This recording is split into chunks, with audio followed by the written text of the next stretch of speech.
Berubah adalah kata kunci dalam pidato kenegaraan Presiden Republik Indonesia Joko Widodo pada 2019 yang lalu tentang penegakan hukum atau law enforcement. Maka sudah sepatutnya dan sewajarnya penegakan hukum di Indonesia berubah. Namun apakah dalam 1 tahun terakhir ini penegakan hukum Indonesia berubah? CNN Indonesia mencatat justru penegakan hukum di Indonesia dalam 1 tahun terakhir menimbulkan berbagai polemik. Salah satunya adalah kasus Joko Chandra. 11 tahun menghilang, Joko Chandra menghebohkan penegakan hukum di Indonesia pada akhir Juni 2020 yang lalu. Joko Chandra merupakan terpidana kasus pengalihan hak tagih Bank Bali yang masuk dalam daftar pencarian orang sejak 2009 silam. Kasusnya kembali muncul dan mencoreng penegakan hukum Indonesia setelah Jaksa Agung ST Burhanuddin menyebut Joko Chandra telah berada di Indonesia selama 3 bulan. Brigjen Pol Prasetyo Utomo pun ditetapkan sebagai tersangka karena terbukti membantu penerbitan surat rekomendasi Joko Chandra selama berada di Indonesia. Tak hanya Kepolisian Republik Indonesia sebagai lembaga penegak hukum yang tercoreng, Kejaksaan Agung tak luput dari tinta merah terkait kasus Joko Chandra. Jaksa Pinangki Sirna Malasari menjadi tersangka pada 12 Agustus 2020 usai terbukti turut membantu Joko Chandra. Polemik penegakan hukum kedua ialah mengenai kasus penyiraman penyidik senior Komisi Pemberantasan Korupsi Novel Baswedan. Kasus ini memang tengah masuk ke dalam babak yang baru dengan vonis yang dijatuhkan kepada Rahmat Kadir Bahulete dan juga Roni Bugis pada 16 Juli 2020.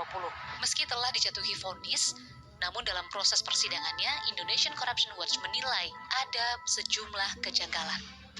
Kasus penyerangan Novel Baswedan juga merupakan cermin pelanggaran hak asasi manusia atau HAM yang turut disebut Presiden harus ditegakkan dengan tegas. Polemik ketiga adalah mengenai pemberantasan korupsi. Pemberantasan korupsi juga disebutkan Presiden Joko Widodo dalam pidato kenegaraan 2019 yang lalu, di mana Presiden menyatakan pemberantasan korupsi tidak hanya diukur dari berapa jumlah yang ditangkap, tetapi berapa aset negara yang dapat dikembalikan. Namun mengembalikan aset negara tentu juga meretas nasib bagaimana penangkapan terhadap buron-buron KPK yang hingga saat ini masih banyak yang belum tertangkap. Sejumlah buron yang masih belum ditangkap oleh KPK ialah tersangka kasus dugaan suap anggota DPR RI pengganti antar waktu Harun Masiku. Yang kedua adalah Samintan.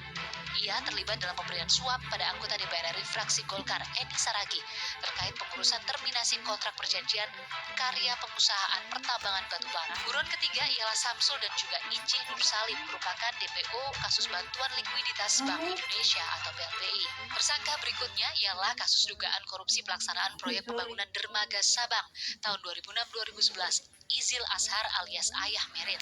Polemik penegakan hukum berikutnya adalah mengenai tindakan represif yang kerap kali dianggap dilakukan oleh sejumlah aparat penegak hukum. Kata makar juga acap kali terdengar dalam 1 tahun terakhir berdengung di antara masyarakat.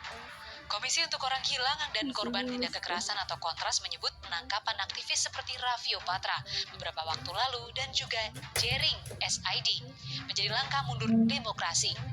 Tak hanya itu, Kontras juga mencatat sedikitnya 287 orang tewas akibat tindakan represif yang disebut sebagai tindakan tegas penegakan hukum. Kriminalisasi, ya, dari salah satunya misalnya kasus Raffio Patra, ya, ada James juga di Bali. Nah ini menunjukkan situasi penegakan hukum kita belum menunjukkan situasi yang baik dan memberikan rasa keadilan bagi warga sipil yang ingin menyampaikan sikap-sikap kritisnya. Tak semuanya merah membara, ada prestasi yang ditorehkan dalam penegakan hukum di Indonesia 1 tahun terakhir. Kepolisian Republik Indonesia merupakan lembaga penegak hukum yang menorehkan sejumlah prestasi 1 tahun terakhir ini. Seperti dalam ketegasan Kapolri Jenderal Idam Aziz yang memilih memberhentikan Brigjen Pol Prasetyo Utomo karena terbukti telah membantu pelarian dan juga keluar masuknya Joko Chandra di Indonesia. Kemudian, pembalian buron yang telah 17 tahun keluar dari Indonesia, Maria Lumowa, terpidana kasus pembobolan Bank Negara Indonesia senilai 1,7 triliun rupiah dibawa kembali oleh Bareskrim Mabes Polri. Selanjutnya masih dari Kepolisian Republik Indonesia, ada prestasi yang ditorehkan Bareskrim Mabes Polri yang dipimpin langsung oleh Kabareskrim Komjen Pol Listio Sigit Prabowo yang menangkap kembali Joko Chandra dan dibawa ke Indonesia.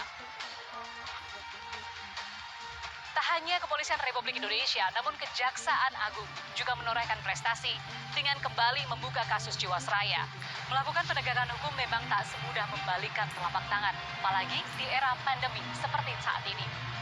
Namun tentu hukum memang harus ditegakkan sehingga keadilan sosial bagi rakyat Indonesia betul-betul dapat dirasakan. Maria Sarjana, Andika Suramanto, Jakarta.